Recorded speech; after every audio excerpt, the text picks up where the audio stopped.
Muito bom dia, graça e paz. Nós temos mais uma vez a oportunidade de dar continuidade aos nossos estudos da nossa escola bíblica dominical. Nós temos visto sobre o livro Andando nos Passos de Jesus.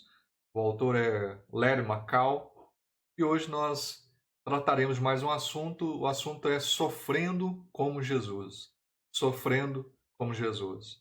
O texto base do nosso estudo, nossa meditação, se encontra em 1 Pedro 4:12 a 14, e podemos ler: Amados, não estranheis o fogo ardente que surge no meio de vós, destinado a provar-vos, como se alguma coisa extraordinária vos estivesse acontecendo. Pelo contrário, alegrai-vos na medida em que sois coparticipantes dos sofrimentos de Cristo, para que também na revelação de sua glória vos alegreis exultando. Se pelo nome de Cristo sois injuriados, bem-aventurados sois, porque sobre vós repousa o Espírito da glória e de Deus. Verso 19. Por isso também os que sofrem segundo a vontade de Deus, encomendem a sua alma ao fiel Criador, na prática do bem. Senhor, dá-nos mais uma vez a compreensão das tuas palavras, das tuas ricas palavras de vida. Palavras que vêm fortalecer-nos, vêm animar-nos, vêm corrigir-nos. E mais uma vez a tua palavra que é fiel, que é eficaz, que é viva, manifeste todo o teu querer, toda a tua vontade sobre o nosso viver. Ajuda-nos, Senhor, a cada dia a cumprir a tua verdade, a viver a tua verdade, que a cada dia a nós é ensinada. E a tua palavra que é para a nossa santificação.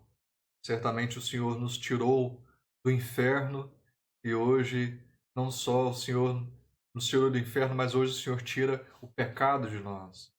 O Senhor não só nos queria tirar do império das trevas para o império de luz, mas também hoje o Senhor santifica-nos por meio da tua palavra. Bendito seja o Senhor.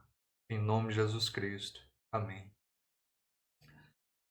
Isaías 53:3 fala: Era desprezado e o mais rejeitado entre os homens, homem de dores e que sabe o que é padecer. Isaías falou essas palavras 700 anos antes de Jesus Cristo nascer, naquela estrebaria, naquele estábulo lá em Belém. E ele fala sobre o Messias. E essa profecia provou ser verdadeira? Sim, certamente provou ser verdadeira. O Senhor sabia o que era padecer durante seus aproximadamente 33 anos nesse mundo pecaminoso, nesse mundo mau. O Senhor ali esteve passando por diversas dificuldades e sofrendo em o nosso favor, vivendo a vida perfeita, odiado pelo mundo, caçado realmente pelo mundo. O Senhor ali se manteve fiel. Jesus experimentou o sofrimento físico. Ele experimentou o sofrimento físico. Ele conheceu o sofrimento físico de várias formas. Durante os 40 dias em que foi tentado no deserto, Jesus experimentou fome e sede. Ele conheceu exaustão física, que veio de longos e árduos dias também, trabalhando, ministrando a palavra, curando as pessoas. O Senhor ali se cansava, porque ainda que fosse 100% verdadeiramente Deus, 100% Deus, ele era também 100% homem.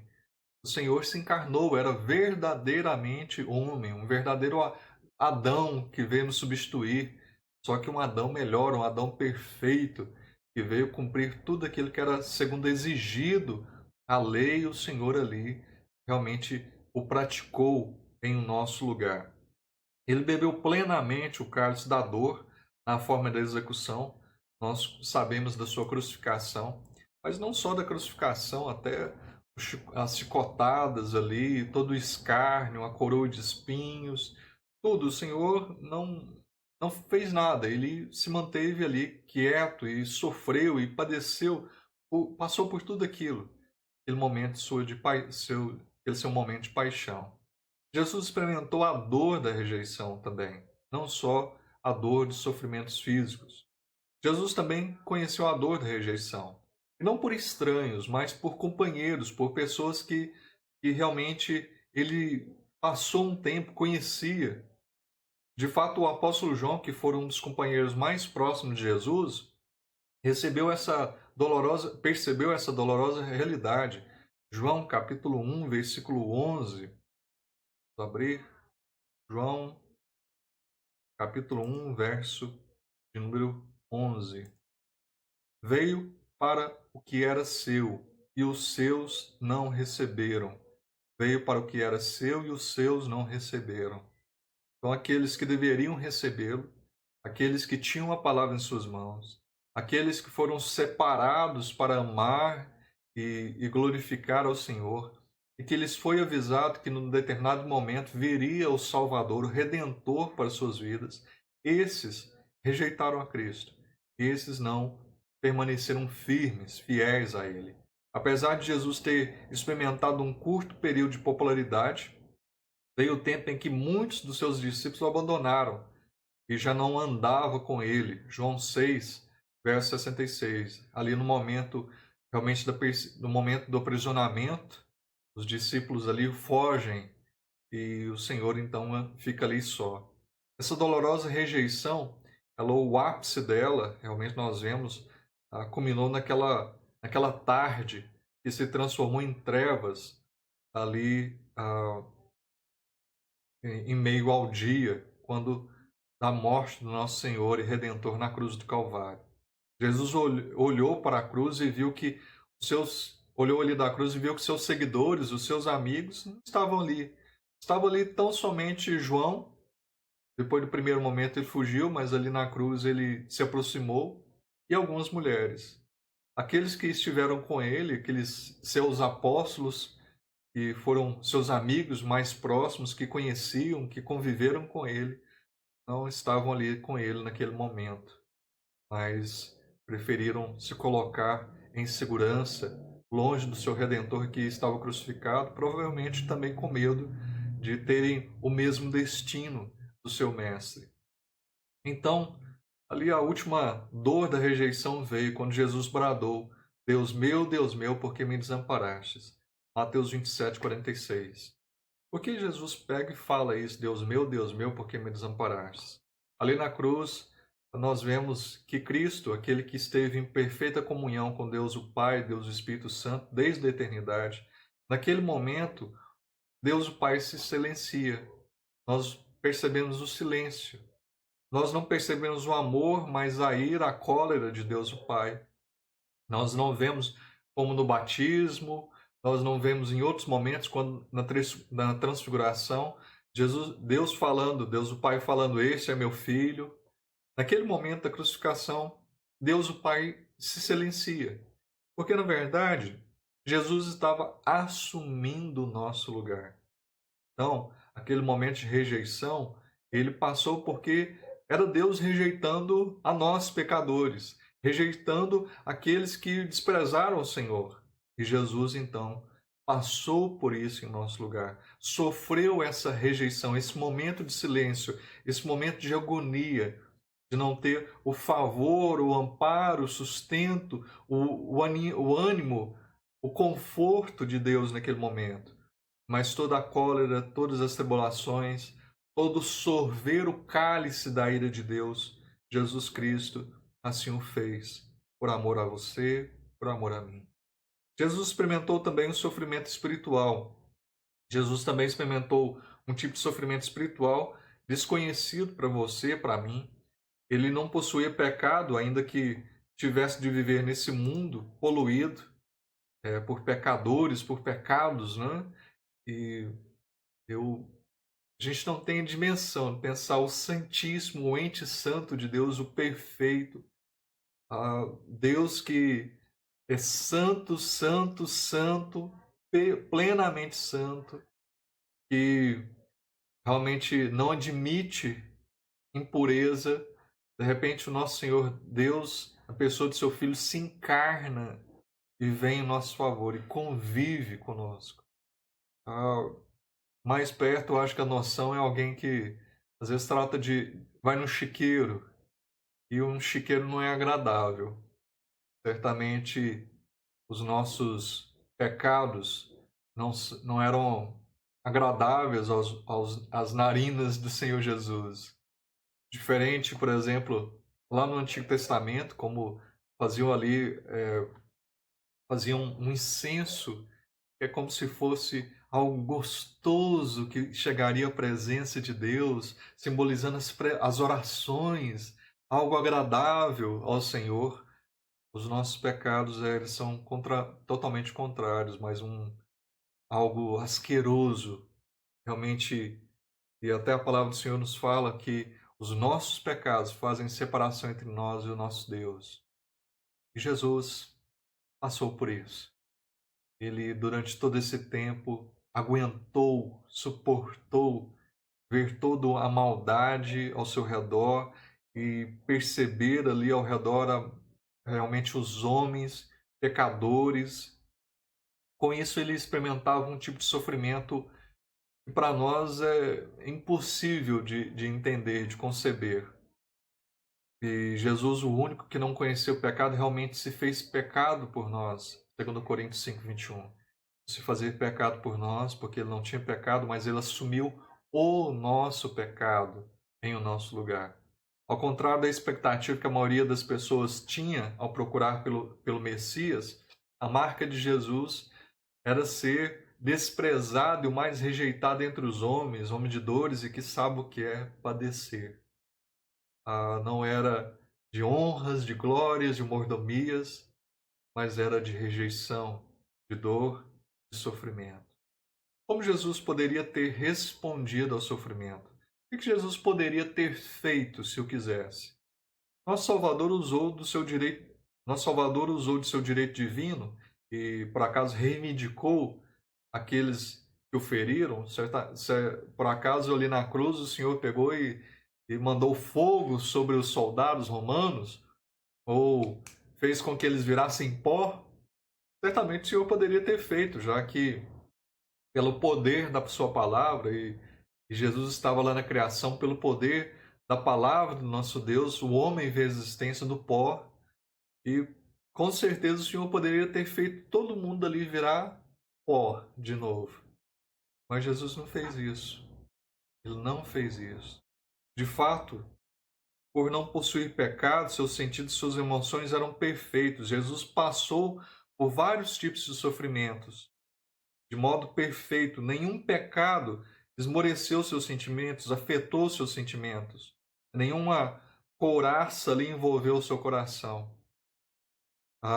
E o Senhor, então, nos fala para dar outra face, para andar uma milha, para realmente ali sofrer, né? E a gente fala, dar a túnica, ah, pegar e ir além. Sim, o Senhor andou a milha a mais, carregou a cruz. Esbofetearam o rosto do nosso Senhor. Eles lhe colocaram uma coroa de espinho na cabeça. Eles lhe roubaram as suas vestes. Sim, e ele não fez nada. O Senhor não só pregava sobre isso, mas ele mesmo cumpriu o seu momento ali de martírio, de sofrimento. Ele o fez por amor a nós. Sim. Entender como Jesus respondeu ao sofrimento e seguir os seus passos irá revolucionar nosso jeito de ser, de agir. E é difícil. A gente agir, viver como o Senhor não é fácil. E de forma alguma vamos conseguir. E nós temos que continuamente pedir a ação do Espírito Santo. Senhor, tem misericórdia. Me ajuda. Me dá paciência. Me dá força. Mais força de permanecer em amor, em santidade, em verdade. É muito difícil em certas situações, mas que o Senhor nos revista da mesma paciência, da mesma misericórdia que o Senhor demonstrou, que nós, a semelhança dele, estejamos aprendendo e praticando, mesmo que, sem dúvida, nenhum grau, ah, como nosso Salvador, ainda que num patamar extremamente mais baixo, nós crentes também estamos familiarizados com o sofrimento. Nós sofremos, Nós de forma alguma sofremos como Cristo. Os discípulos do Senhor pegaram e falaram: Senhor, deixa-nos beber desse cálice também. E o Senhor fala: vocês não sabem o que vocês estão pedindo. Esse cálice eu vou bebê-lo, vou sorvê-lo, e esse cálice é destinado somente a mim. Eu vou sorvê-lo cada gota. Quando o Senhor falou de cálice, os discípulos acharam que era alguma coisa de rei. Ah, deve ser um cálice, deve ser uma bênção, uma oportunidade, um favor. Na verdade, o Senhor estava falando de juízo que recairia sobre ele, porque ele estava assumindo o nosso lugar. E nós fazemos isso. Nós vivemos num mundo que é permeado pelo pecado e dominado pela maldição do pecado. Foi afetado por essa maldição. Sofremos fisicamente, emocionalmente, espiritualmente. E como nós devemos receber o sofrimento? Não, não nos irritarmos, mas vamos superar? Será que devemos viver de acordo com essa filosofia popular? Nós cristãos temos disponível algum tipo de anestesia espiritual? Será que tem algum anestésico espiritual para suportar? Será que Jesus foi anestesiado espiritualmente para passar por todas aquelas coisas? Quando ele foi chicoteado, até aquele chicote, a maior parte das pessoas que eram chicoteadas por aquele chicote romano não sobreviviam. Então nós temos a noção. Aquele chicote romano era pedaços de ossos, era um pedaço de metal, ele arrancava a pele e chegava até os ossos, aquele chicote romano, quando Jesus foi chicoteado. Aquilo ali não era um chicote qualquer. Aquilo ali muitas pessoas já não aguentavam. E até ah, ah, em certos momentos era chicoteado não uma quarentena, não 40 vezes, mas chicoteava só 39. Porque se chicoteasse 40, né, por exemplo, fosse um cidadão romano, alguém assim, ah, se morresse era a pessoa ocupada. Mas se desse só 39, a pessoa morresse, não tinha problema. Então nós vemos muitas coisas assim. Nós cristãos temos disponível algum tipo de anestésico? Certamente que não. Somos chamados a viver como os estoicos. Os estoicos, eles aceitam o sofrimento, a adversidade, a desgraça, falam, é assim mesmo, tem que ser, e tudo bem. O apóstolo Pedro escreveu a cristãos que passavam por sofrimento e por dor, e que tipo de esperança, que tipo de direcionamento o Espírito Santo deu através do apóstolo de Pedro sobre esses preciosos sofredores, a esses preciosos sofredores do nosso Senhor. 1 Pedro 2, 19 a 23. 1 Pedro 2, 19 a 23. Porque isto é grato que alguém suporte tristezas, sofrendo injustamente por motivo de sua consciência para com Deus. Pois que glória há se, pecando e sendo esbofeteado por isso, o suportais com paciência? Se, entretanto, quando praticais o bem, sois igualmente afligidos e o suportais com paciência, isso é grato a Deus. Porquanto para isso mesmo fostes chamados, pois que também Cristo sofreu em vosso lugar, deixando-vos exemplo para seguir os seus passos, o qual não cometeu pecado, nem dolo algum, e nem dolo algum se achou em sua boca. Pois ele, quando trajado, não revidava com o traje, quando maltratado, não fazia ameaças, mas entregava-se àquele que julga retamente. Jesus realmente, Jesus sofreu e realmente ali sua vida foi caracterizada pelo sofrimento. E como é que Jesus respondeu ali à dor? Isaías 59, 53, verso 9, quando nós olhamos, Jesus fala que Jesus não cometeu pecado, ele permaneceu santo, fiel, perfeito, não pecou em nenhum lugar, em nenhum momento. As Sagradas Escrituras falam que ele foi como cordeiro mudo ao matadouro. Ele não revidou ali de forma alguma, ainda que fosse justo, porque ele era justo, estava morrendo ali e sofrendo as injustiças, ele era santo, todos ali percebiam que ele era não tinha nada de errado. Pilatos, o centurião na cruz, todos viram, né? Ele é justo, esse homem é justo, esse homem é justo. E ainda assim, ele padeceu em nosso lugar. Jesus nunca fez qualquer coisa errada. Ele nunca pecou, e este é o ensino claro dos escritores do Novo Testamento a respeito do nosso Senhor. Ele sofreu de várias maneiras, entretanto, nunca respondeu àqueles que o feriram, recorrendo a alguma retaliação pecaminosa. Pilatos não pôde encontrar pecado, como eu disse, e ninguém encontrou pecado, ninguém encontrou falha nenhuma, porque não tinha. Mesmo os judeus, eles não conseguiam encontrar, tanto que eles tiveram que contratar algumas testemunhas falsas para tentar acusar Jesus de alguma coisa. Eles incitarem alguma coisa ali contra a pessoa do Senhor Jesus, porque ele não tinha pecado, ele não tinha falha, eles não achavam nada e não tinha nada para ser ali recriminado. E Pedro, que passou muito tempo com Jesus e o viu numa variedade de situações, pôde também afirmar que Jesus nunca pecou, Jesus nunca revidou fogo com fogo. Mesmo que não tenha merecido nenhum sofrimento, Jesus nunca revidou ao sofrimento, ah, ali praticando, ou se agindo de uma forma ah, pecaminosa, de forma alguma. Continuando a sua citação em Isaías 53, verso 9, Pedro também observou que nem dolo algum se achou em sua boca. Ele não praguejou, ele não fez nada disso. Ele não amaldiçoou ali. Todos nós podemos concordar completamente com essa observação de Tiago.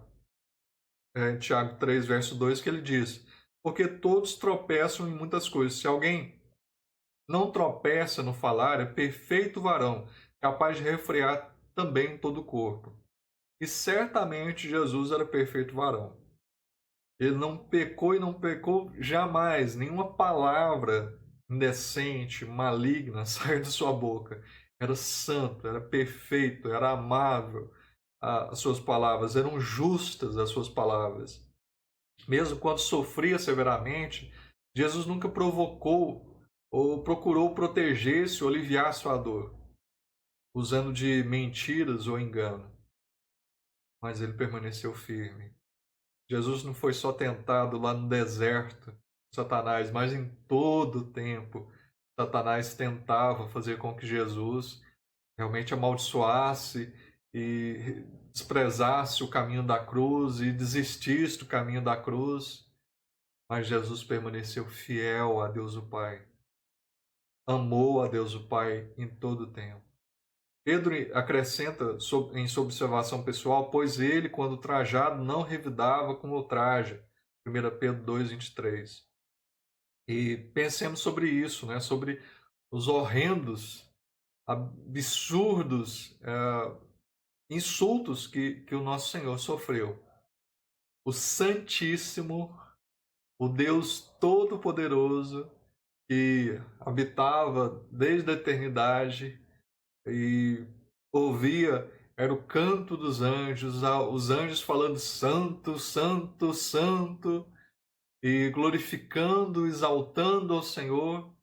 De repente, houve de pessoas nesse mundo o insultando, chamando de samaritano, de glutão, de beberrão, de blasfemador, de endemoniado, de enganador de pessoas, de amigo de pecadores. E como nós ficamos agitados, né, quando o nosso nome é tocado. Nós deveríamos ficar, era realmente com um sentimento de injustiça quando o nome do Senhor é tocado. Quando falam e agem contra o nome do Senhor. E eu me lembro de um senhor da primeira igreja, chamado Seu Eibe. Que homem admirável! Como era admirável aquele senhor, aquele irmão que está na glória agora. Seu Eibe, ele tinha um coração que não cabia dentro do peito. E eu nunca tinha visto o seu Abe nervoso. Nunca, nunca, nunca, nunca, nunca.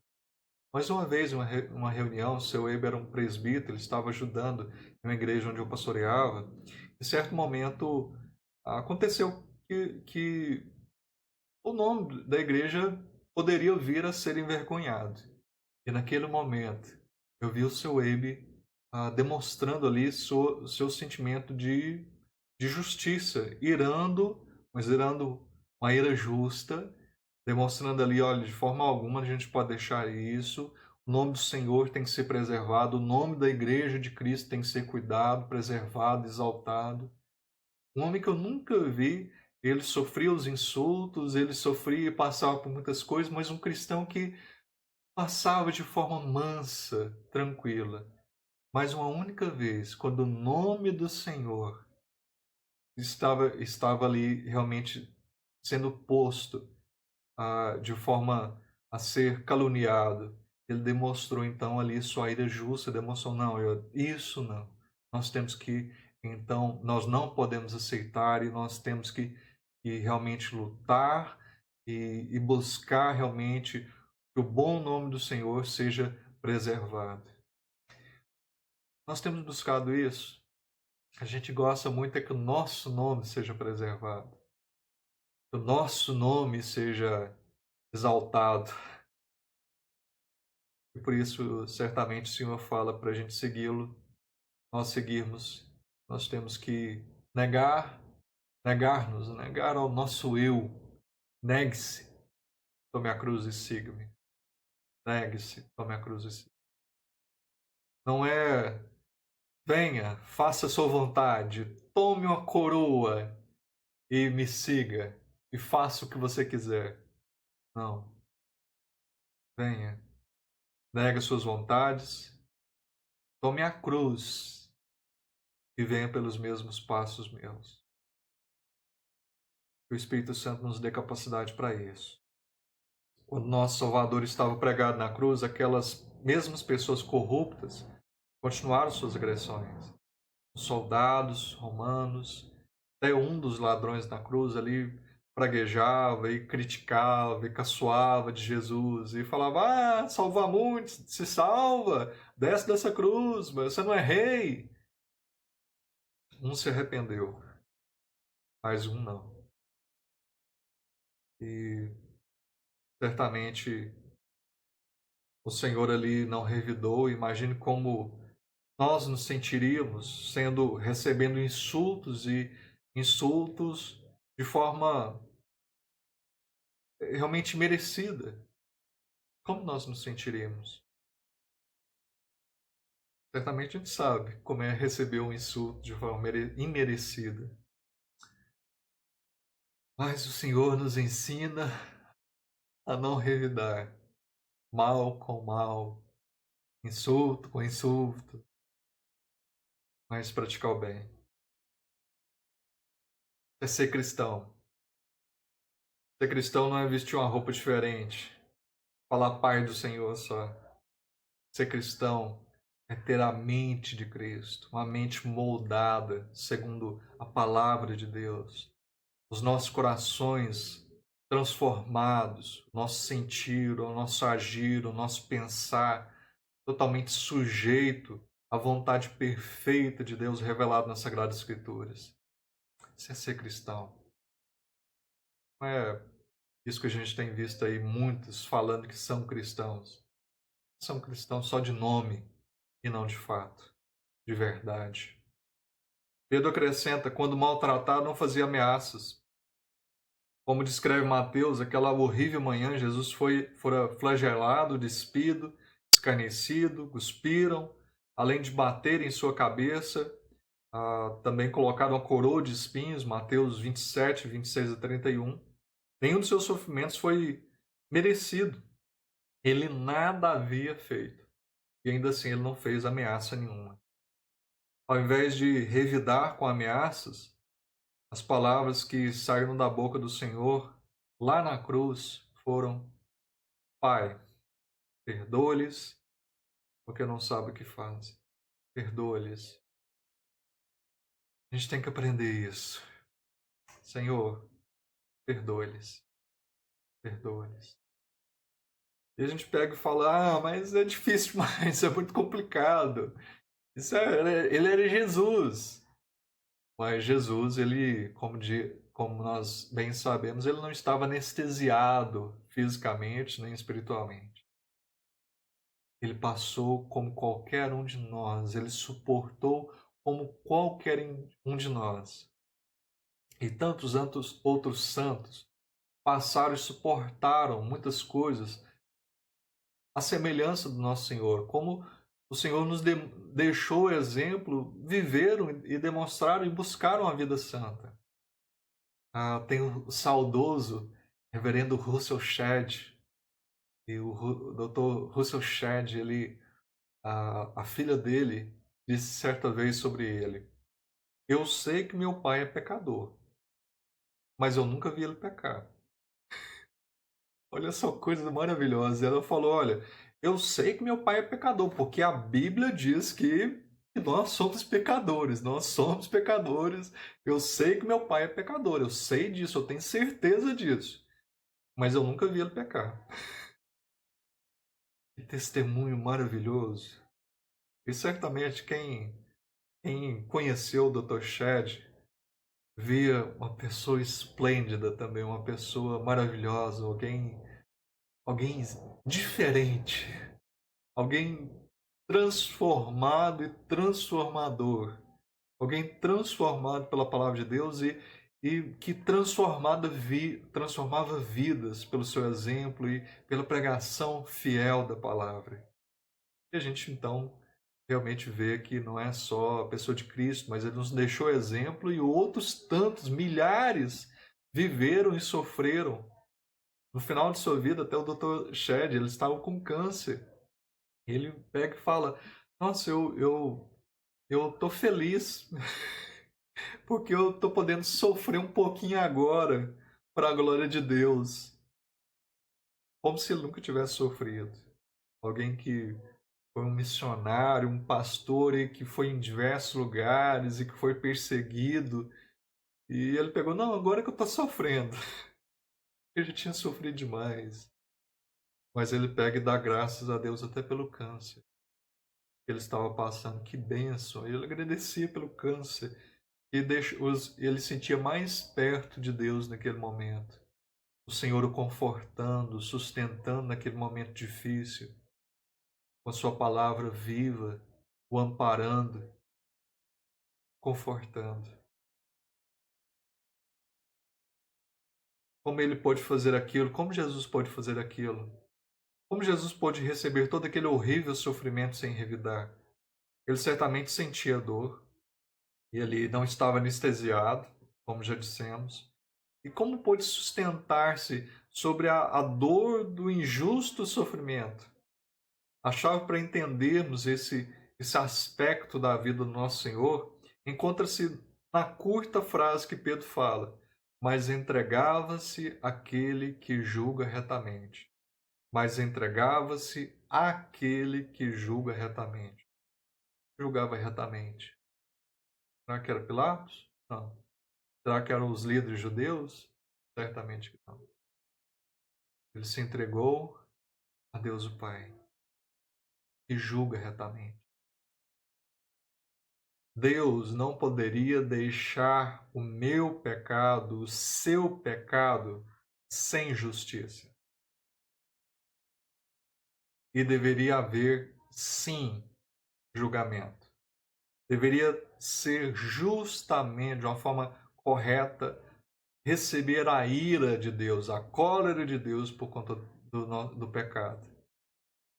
E Jesus sofreu a justa punição pelos nossos pecados e de forma consciente, mas se submeteu, se entregou nas mãos de Deus o Pai. E ele fala isso para Pilatos. Pilatos pega e fala: eu posso te soltar, eu posso mandar matar, você sabe disso. E o Senhor pega e fala para ele: olha, na verdade, eu não estaria aqui se meu pai não tivesse permitido. E na verdade, ninguém toma a minha vida Eu a dou espontaneamente, eu dou de forma livre. Eu estou entregando minha vida. Ela não está sendo tomada de forma alguma. Como Jesus respondeu ao sofrimento? Como Jesus respondeu ao sofrimento? Jesus respondeu em fé. E frequentemente pensamos em colocar nossa fé em Jesus. Nós raramente pensamos no próprio Jesus demonstrando fé. Não, entretanto, aqui está uma explícita expressão de Jesus respondendo às muitas experiências de dor por meio de entregar-se a seu Pai Celestial. Ele demonstrou firmeza, comunhão, submissão, que de forma alguma, em nenhum momento, deixou de crer em seu Pai. Não foi uma aceitação forçada. Como eu disse, ele diz: eu entrego minha vida, eu dou a minha vida espontaneamente. Jesus escolheu tomar a sua situação de dor e confiá-las, entregar-se a seu Pai fidedigno, nosso Deus, o Pai que é totalmente fiel. Ao contrário de procurar aliviar a dor que estava sentindo, ele levou sua dor àquele que verdadeiramente se importava. Ao invés de procurar fazer justiça com as próprias mãos, ele depositou sua fé naquele que julga retamente. Ele escolheu não fazê-lo. Jesus teve fé em seu Pai e estava certo de que seu Pai faria a coisa certa no tempo certo. Naquele momento, o Senhor ali sofreu a ira, foi crucificado, sofreu escárnio, mas depois ele foi exaltado, exaltado pelo Pai, como o filho obediente, filho amado, filho que estava em plena comunhão, em pleno acordo com Deus o Pai e Deus o Espírito Santo. Como responder ao sofrimento? E quanto a você e a mim, como cidadãos dessa era entre o paraíso e o Éden, e o paraíso ainda por ser revelado, do novo céu e da nova terra, nós também sabemos o que é padecer, o que é sofrer. O sofrimento é uma triste realidade nesse mundo. Nós estamos passando por momentos de sofrimento. Pandemia, enclausuramento, necessidades, as mais diversas. Nós sabemos e nós pedimos por uma boa parte. Nós pedimos por uma boa parte do problema que enfrentamos. Certamente, grande parte dos nossos problemas são resultados dos nossos pecados, são consequências dos nossos pecados. Nós sabemos que as tentações são por conta dos nossos pecados e as provações, Deus não nos tenta, Deus nos prova. Ele nos ensina pelas provações. Ele permite as tentações até o ponto que nós as suportemos.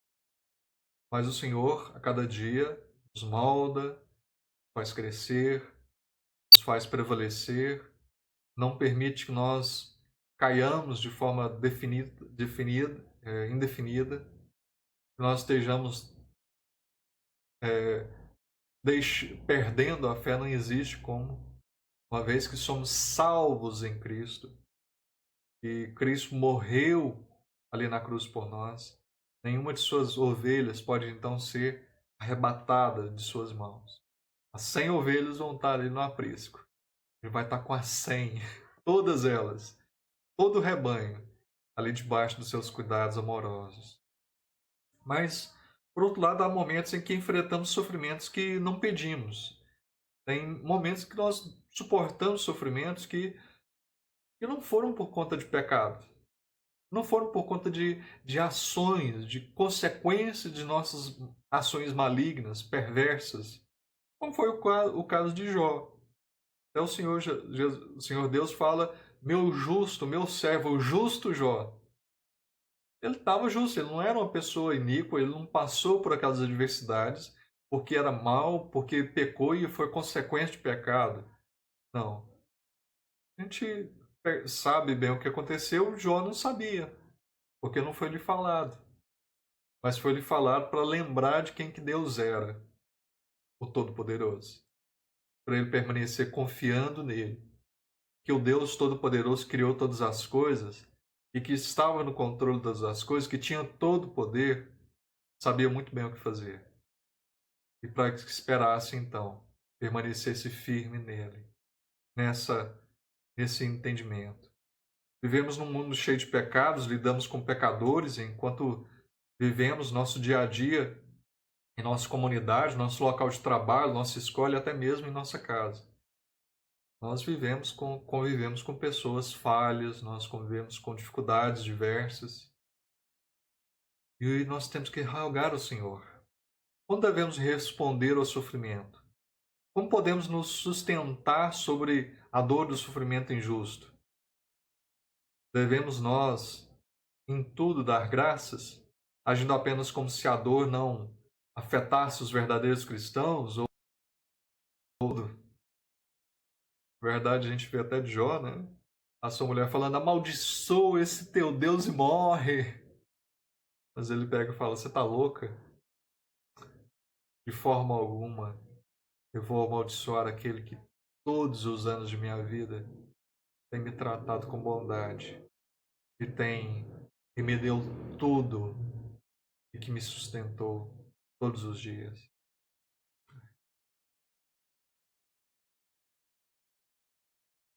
A resposta ressoa aos nossos ouvidos. Porquanto também Cristo sofreu em vosso lugar, deixando-vos exemplo para seguirdes os vossos passos, para seguir os seus passos. 1 Pedro 2:21.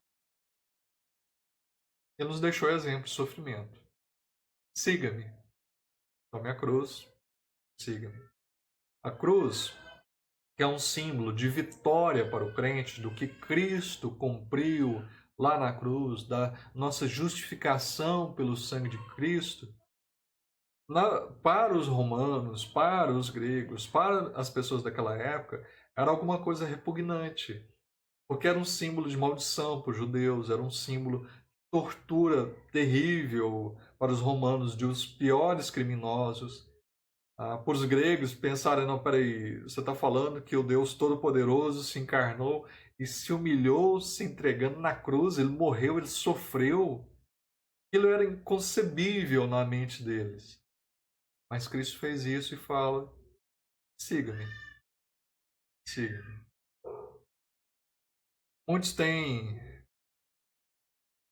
desejado e prometido coisas absurdas que Cristo nunca prometeu. Nesse mundo o Senhor nunca prometeu uma coroa de glória.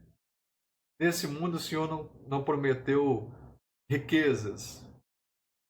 Ele prometeu-nos as riquezas celestiais, o galardão celestial, a coroa da vida. Lá na glória, Ele nos prometeu isso. Ao vencedor, ao fiel, isso Ele prometeu a esses. Mas aqui nesse mundo, nós não precisamos esperar que os nossos dias sejam tranquilos, um mar de rosas. Não. O cristão há de sofrer pelo seu Senhor. Devemos seguir andando nos passos de Jesus, ainda que esses passos nos levem a uma vida familiarizada com o sofrimento, ainda que nós estejamos familiarizados dia após dia com o sofrimento, nós devemos permanecer. Como seremos capazes de responder ao sofrimento como Jesus? Como responder ao sofrimento como Jesus? Como seremos capazes de permanecermos firmes em uma vida caracterizada, pelo sofrimento injusto? A resposta a essa pergunta é essencial, é muito importante e dolorosamente real, encontrada em percebermos que somos chamados não apenas para refrearmos, mas para respondermos ao sofrimento do mesmo modo como Jesus fez. Nós somos sal da terra. O sal impede ali a proliferação da deterioração, da putrefação, dos efeitos deteriorativos. Essa humanidade só não deteriorou por completo porque o sal da terra está nela. A luz do mundo tem impedido que as trevas consumam tudo. Nós temos impedido isso. Mas nós mesmos sentimos os efeitos desse mundo terrível. Nós passamos por todas essas coisas. Andar nos passos do nosso Senhor significa que nós também devemos entregar aquele que julga retamente. Nós devemos falar: Senhor, eis-me aqui, envia-me a mim. E o enviar nem sempre vai ser para um lugar bom, tranquilo, onde nós queremos. Como foi o caso de Jonas. Jonas não queria ir pregar para os ninivitas, mas Deus fala: vai. Jonas fala: eu não vou, não, vou para outro lugar. Deus pega e leva Jonas. Ele não mata Jonas, não destrói Jonas, não fala para Jonas: ó, tudo bem, vou chamar outro para ir no seu lugar. Não. Deus trata do coração de Jonas para que ele faça a sua vontade. E Deus não muda os seus planos. Porque os seus planos são perfeitos. Deus não muda de servo. Na verdade, ele muda o coração do servo. Ele mudou o coração de Jonas. Ele mudou o coração de Pedro. E ele muda. E a cada dia transforma também o meu coração, o seu coração, os corações da igreja, de cada um da igreja. Ao invés de tomarmos as questões em nossas mãos e buscarmos revidar contra aqueles que nos ferem, somos chamados a seguir a Jesus, respondendo com fé ao nosso Pai Celestial, que nos ama e dará a melhor da sua modo em seu próprio tempo. Nós somos chamados então. Podemos nos entregar ao nosso Pai Celestial? Certamente sim. Como Gerhard sabiamente nos relembra, toda a ideia de confiarmos em Deus é certamente baseada no fato de que Deus é absolutamente fidedigno. Deus é fiel. Firme nas promessas. Firme. Deus é fiel. Sempre, sempre. Estamos prontos a seguir, a prosseguir, andando nos passos de Jesus. Será que nós estamos firmes para, junto com o nosso Senhor e Salvador, sofrendo, entregando-nos ali com o nosso sofrimento, assim como Ele fez, ao nosso fidedigno Pai Celestial, falando: Senhor, eis-me aqui, faz o que o Senhor quiser, que a minha vida seja para a honra e glória do Teu santo nome. Minha vida, meu sofrimento e até, se necessário, minha morte. Que tudo seja para a sua glória. Que Deus nos ampare, nos dê capacidade para isso. Que o Espírito Santo nos sustente, transforme. Nós precisamos. Nós somos custosos e difíceis. Nós temos muito que ser trabalhado. Tem muita coisa para ser transformada. Mas o Espírito Santo de Deus há de fazer isso, dia após dia. Uma santificação constante. Um moldar-nos à semelhança de Cristo constantemente. É aquele dia em que estaremos lá na glória. E aí, então, poderemos ouvir dos lábios do nosso Senhor: vem, servo bom e fiel, entra no gozo do seu Pai. Deus abençoe. Um grande abraço.